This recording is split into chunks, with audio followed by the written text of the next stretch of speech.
பச்சரிசி எடுத்திருக்கேன்.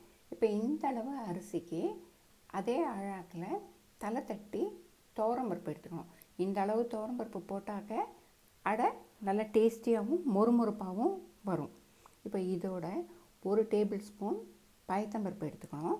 இப்போ அதே அழாக்கில் 1/4 அழாக்கு கடலைப்பருப்பு போட்டால் போதும். ஏன்னா நிறைய கடலைப்பருப்பு போட்டாக்க கொஞ்சம் சாஃப்ட் ஆகிடும் அடை. அதனால் இப்போ 1 டேபிள் ஸ்பூன் உளுத்தம்பருப்பு போட்டுக்கணும். இப்போ இந்த அரிசி பருப்பு எல்லாத்தையும் 2லேருந்து 3 தடவை களைஞ்சி தண்ணியை கொட்டி 3 மணி நேரம் வரைக்கும் ஊற வைக்கணும். 3 மணி நேரம் வரைக்கும் ஊறினாக்க நல்லா அரைப்படும், அடையும் நல்லா இருக்கும். இப்போ நான் 2 மிளகா போட்டிருக்கேன். ஏன்னா காரம் ரொம்ப ஜாஸ்தி இந்த மிளகாயில். எனக்கு காரம் குறைச்சலாக போகும், அதனால் 2 போட்டிருக்கேன். நீங்கள் 5லேருந்து 6 மிளகா வரைக்கும் கூட போட்டுக்கலாம். நான் வந்து 1 காஷ்மீரி மிளகா போட்டிருக்கேன் கலருக்கு. இப்போ இந்த மிளகாய் எல்லாத்தையும் அரிசி பருப்பு கீழே இந்த மாதிரி கொஞ்சம் அமுக்கி அடியில் வச்சுட்டோம்னாக்க 3 மணி நேரம் ஊறினதுக்கப்புறமா இந்த மிளகாயும் நல்லா ஊறி இருக்கும். அதனால் இந்த சீட்ஸ் எல்லாம் திப்பி திப்பியாக நிற்காமல் எல்லாமே நைஸாக அரைப்படும். அதனால் அந்த மிளகாயெல்லாம் அப்படி அடியில் அமுக்கி வைக்கிறது நல்லது, நல்லா இருக்கும் அது. இப்போ 3 மணி நேரம் ஊறின அரிசி பருப்பில் இருக்கிற தண்ணி எல்லாத்தையும் வடிச்சிட்டு எடுத்து வச்சுருக்கேன். அதுக்கு 2 டேபிள் ஸ்பூன் தேங்காய் எடுத்து வச்சுருக்கேன். 1/2 டீஸ்பூன் டேபிள் சால்ட் எடுத்திருக்கேன். 3/4 டீஸ்பூன் பெருங்காயம் எடுத்திருக்கேன். 1 துண்டு இஞ்சி எடுத்து வச்சுருக்கேன். 1 கொத்து கருவேப்பிலை எடுத்து வச்சுருக்கேன். இப்போ இது எல்லாத்தையுமே மிக்சியில் போட்டு கொஞ்சம் கொரகொரப்பாக அரைச்சி எடுத்துக்கணும். மாவு வந்து இந்த மாதிரி பெரிய ரவை அளவுக்கு கொரகொரப்பாக இருந்தால் நல்லது. 1-2 மாவும் அரைக்க வேண்டாம், அதுக்கு நைஸாகவும் அரைக்க வேண்டாம். ரொம்ப இந்த மாதிரி அரைச்சி வச்சா நல்ல பதமாக இருக்கும். இப்போ அரைச்ச உடனேயும் அடை வாக்கலாம். ஆனால் ஒரு 2-3 மணி நேரம் கழித்து பார்த்தோம்னா அந்த மாவு நல்லா செட்டாக இருக்கும். அந்த உப்பு காரமெல்லாம் நல்லா உரைச்சிருக்கும். அப்போது இன்னும் கூட டேஸ்டியாக இருக்கும்.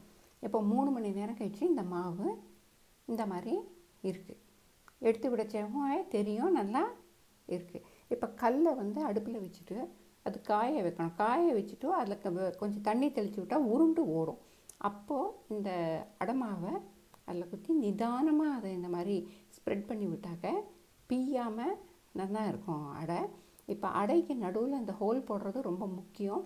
ஏன்னா அது அங்கே நிறைய எண்ணெய் விடணும். விட்டால் தான் நல்லா கிறிஸ்பியாக கிடைக்கும் அடை.